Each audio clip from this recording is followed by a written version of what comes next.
Hey, welcome to the third part in my series on character design, developing a fantasy character. This part will go over our final color selection. Now, if you joined me in part one, we went over line work, and part two is about flat colors. This part will be about fixing the flat colors we chose and providing more dynamic color choices. Now, there's not going to be a ton of painting in this section, or even really a lot done more than what we already have. What we're just trying to do is harmonize the colors a little bit, make sure the selections are exactly what we want, and then provide little moments of interest where we can. I will warn you, if you're a staunch opponent of gradients, that you're going to see some of those today.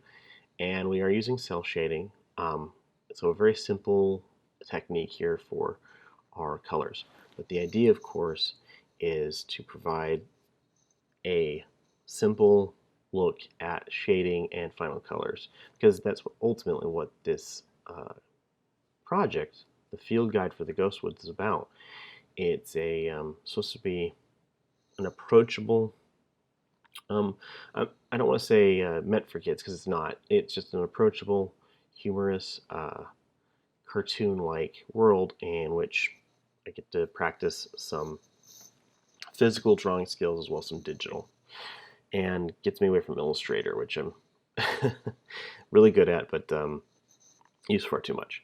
So what we're doing here is I'm starting by laying in my basic shadows, and again we're just using the lasso select tool, and we're making broad selections, or we're using layers that we've already built and named as templates, and using the transform selection tool to move those into places that'll be more useful for us.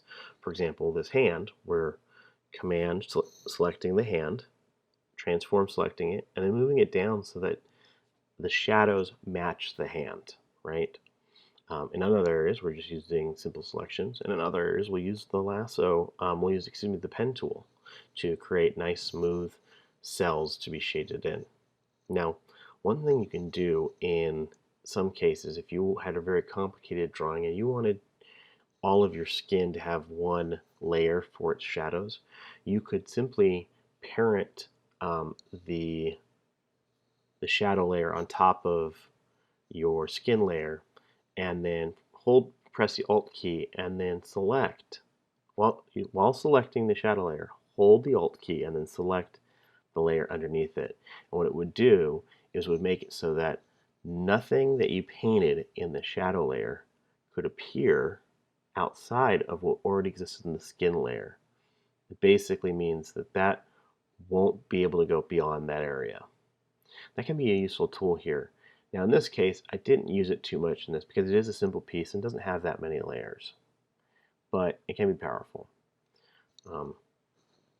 A word about the shadows. The shadows are in this character all going to be on one level, and the shadows really adhere to kind of one rule. Is like there's no real blacks used. I'm using a dark, looks like a dark purple in this case, and it's on set to multiply, and the opacity is probably down to 25 or 35%. And this way it adds richness to the character without devaluing colors or making things seem less vibrant. We can kind of do a bucket fill for a lot of these, and we still get a nice soft shadow.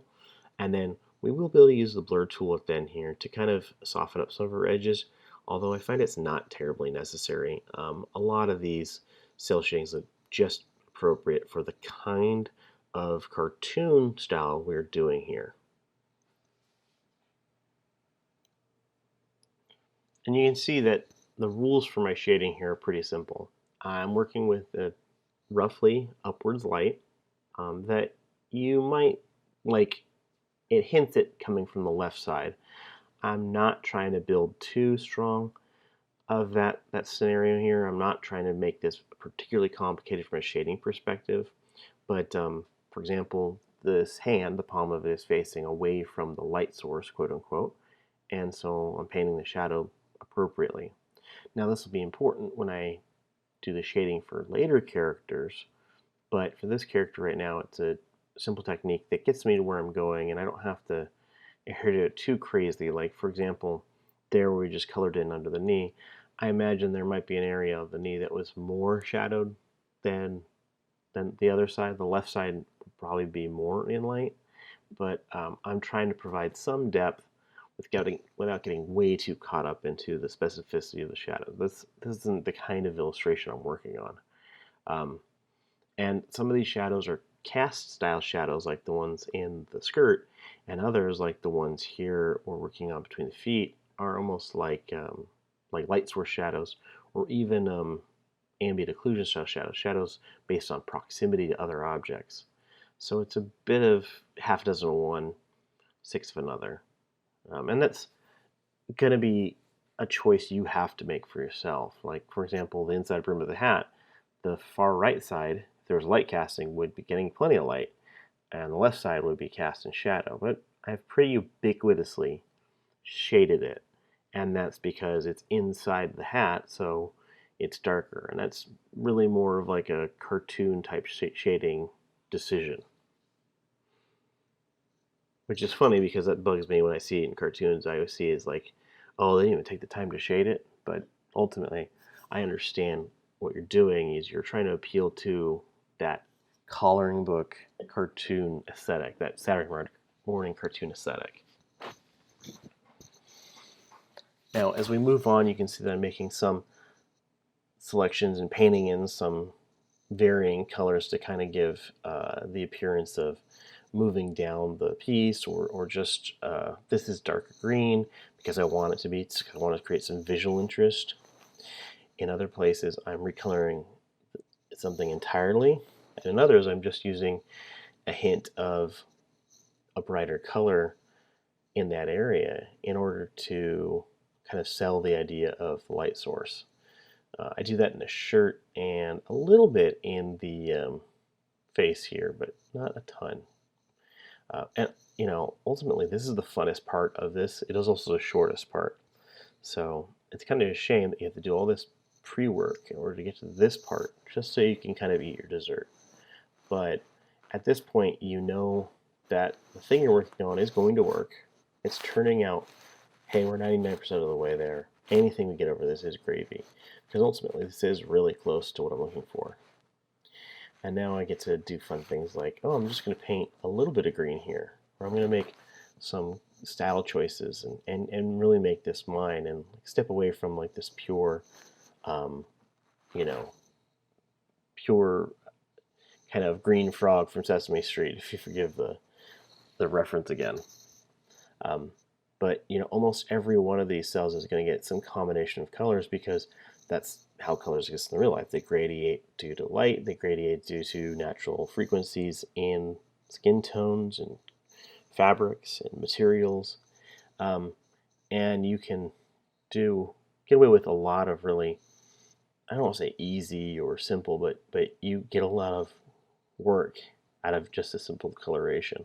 Like you see there in the vest, it definitely looks like a light source is hitting that top right hand section of the vest. And the same thing with the hat, or right here on the mouth. Well, as we're wrapping this up, again, if you've watched all three parts of the series, I want to go ahead and thank you for your time. If you liked the video, please give it a like. If you disliked it, give me a dislike. And as always, I'm happy to hear of any of your feedback. You can find all of my social media links in the description. If you think that you've learned something or that I've earned it, I would be happy to get your subscription to the channel. Anyways, I hope to do more of this work to kind of bring these characters and the process by which I'm doing them to life. I work primarily in Illustrator and as well as Photoshop. I am a graphic designer by training, although, to be quite honest, I don't get to use it a lot in my day job. I'm doing a lot of filming and video editing nowadays. But my goal here is to be more fluent content creator, someone that's more prolific and is providing value with the content. I know this is a lot of talking, but I hope that you do learn something from what I'm saying. Well, thanks so much for your watch, and hopefully we'll see more of these later. Let me know if you have any ideas for new characters or creations. Thanks, and have a good one.